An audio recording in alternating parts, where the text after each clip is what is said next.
The Panzer VI, commonly known as the Tiger, is one of the most recognizable weapons ever made. Less than 1,400 were built, compared to a total of 120,000 Shermans and T-34s, but such was the reputation of this tank that even the mentioning of its name sent shivers down the spine of an Allied tank commander. It was well protected, very mobile for its size, and had a terrifyingly deadly weapon, the 88mm L56, capable of knocking out a Sherman or T-34 from 2,000 meters away, while the enemy couldn't reciprocate at point-blank range. The power of the Tiger forced Germany's enemies to develop responses, the Americans mounting the 76mm M1 on the Sherman, and the Russians creating the T-34-85. But even these weapons didn't always guarantee penetration, especially at longer ranges. The Tiger played a pivotal role in Germany's last major offensive on the Eastern Front, Operation Citadel, and racked up an impressive kill tally. After Germany was pushed onto the defensive, the Tiger came into its own in the role of a static defense weapon. Lying in wait, the Tiger's powerful cannon could pick off advancing tanks long before they could retaliate. However, the Tiger wasn't without its flaws. It was a very complex machine. While generally reliable, if something did go wrong it was difficult to fix, and the vehicle was very high maintenance. Lots of work was required to keep it in running order. Its massive weight, 56 tons, made recovery of a damaged vehicle difficult and sometimes impossible. It was also very expensive. The Panther, arguably a superior vehicle, was less than half the cost of the Tiger to produce. The Stug 3 was 4 times cheaper. But perhaps the Tiger's biggest flaw was Germany never had enough of them.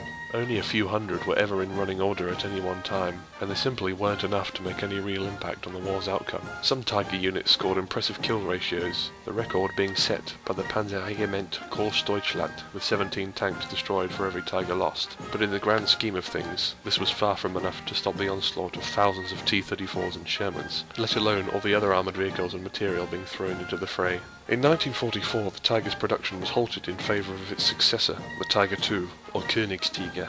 This was even larger, heavier and rarer than the Tiger I, with less than 500 built before the war ended. It incorporated the sloped armour of the Panther's design. In fact, armour protection was overall superior to the Tiger I. The gun was also superior, the Kampfwagenkanon 43 L71, one of the most powerful anti-tank weapons of the war. It was virtually impervious to fire from the front, but it was slower and less mobile than the Tiger I, leaving it vulnerable to flank attacks and aircraft. Like the Tiger I, not enough were produced to make a real impact on the war, but the psychological impact was profound. The Tiger tanks are incredible examples of engineering. They were overcomplicated, expensive and prone to malfunction, but they were incredibly powerful weapons that could turn the tide of a battle. Wenn vor uns ein feindlicher Panzer erscheint, wird Vollgas gegeben und ran an den Feind. Yes, you may be able to tell from my subtle linguistic hint that we're back with German tanks, specifically the heavies. First up is the Tiger H1. This is a March 1943 model. You can tell that because it's got a Feifel air cleaning system here at the back, these pairs of double tanks connected to these bright silver pipes. And the other giveaway is the loader's periscope here, this little object sticking up, which lets us know that this is a March 43 model of the Tiger. It's powered by a 650 brake horsepower V12 Maybach HL210, but from May 1943 onwards this was upgraded to an HL230 with 700 horsepower. The tracks are 72 centimeters wide, which is one of the widest tracks fitted to an armoured vehicle in the war, compared to, say, the Panzer IV tracks, which were 40 centimeters wide. This gave the Tiger very low ground pressure, which meant good manoeuvrability. In fact, the ground pressure was only about 15% higher than the Panzer IV-H. The Tiger was capable of 45.4 kilometers an hour on the road, and it was armed with the 8.8 centimeter KWK 36L56, with a muzzle velocity of around 770 meters a second with standard armor piercing. The effective range was roughly 3,000 meters, and the gunner was equipped with a 2.5 times magnification sight. The front of the hull, down here, and the front of the superstructure were 100 millimeters thick. The top of the hull, this area here, 60 millimeters. The side of the superstructure, side of the turret, and rear of the hull and turret is all 80 millimeters. The hull and turret roof is 25 millimeters. The mantlet is anywhere from 100 to 120 millimeters thick. The thicker areas here on the outside and around the barrel. The driver's viewport, that's about 100 millimeters around there. But the hull side, the lower hull side, this area above the tracks and below the side sponson, the area that sticks out, that's only 60mm thick. So if you're aiming at a Tiger from the side, you want to be aiming for this area here, just below the mudguards and above the track. As you can see, the Tiger uses an interleaving road wheel system, which provided a very smooth ride, but it was very difficult to maintain, especially if you got clogged up with mud or ice. It gave a smooth ride, but I really pity the poor sod that had to get it rolling if there was a load of stuff clogged at the back. Because if you wanted to unclog it, or if you had a problem with one of the rear road wheels, you have to remove so many of the road wheels in front. So there's 3 sets of road wheels. You have to remove those 2, and then that one, and then those 2, so you could reach for the one at the back. Complete mess. If you wanted to fix it. It gave a smooth ride, but it was messy to deal with. So that's the Tiger 1. Very nice looking tank, if I may say so. Yes, I think I may say so. It's a very nice looking tank. There, I said it. Okay, next is the Tiger 2 Asphalt Bay. Now there's a common misconception about the Tiger 2 regarding the 2 turrets. You can see the initial version of the turret there and the second turret. Lots of people assume that one turret was built by Porsche, this one here, and the larger turret was built by Henschel, but in fact both turrets were built by Krupp. This version of the turret was designed for Porsche's prototype, the VK4502, and this was designed for Henschel's hull, which ultimately won the contract. So these 2 turrets didn't have different designers, they're both designed by Krupp. The Tiger 2 was the successor to the Tiger 1. Production of the Tiger 1 halted in June 44 in favour of this tank here, the Tiger 2. Also known as the Königstiger, which translates into Bengal Tiger.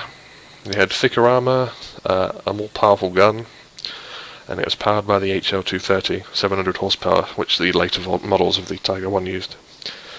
There were a number of small changes made throughout production, but nothing major, apart from the change in turret. So this is the early model here. This is the early production turret. The first 50 Tiger 2s were built with this.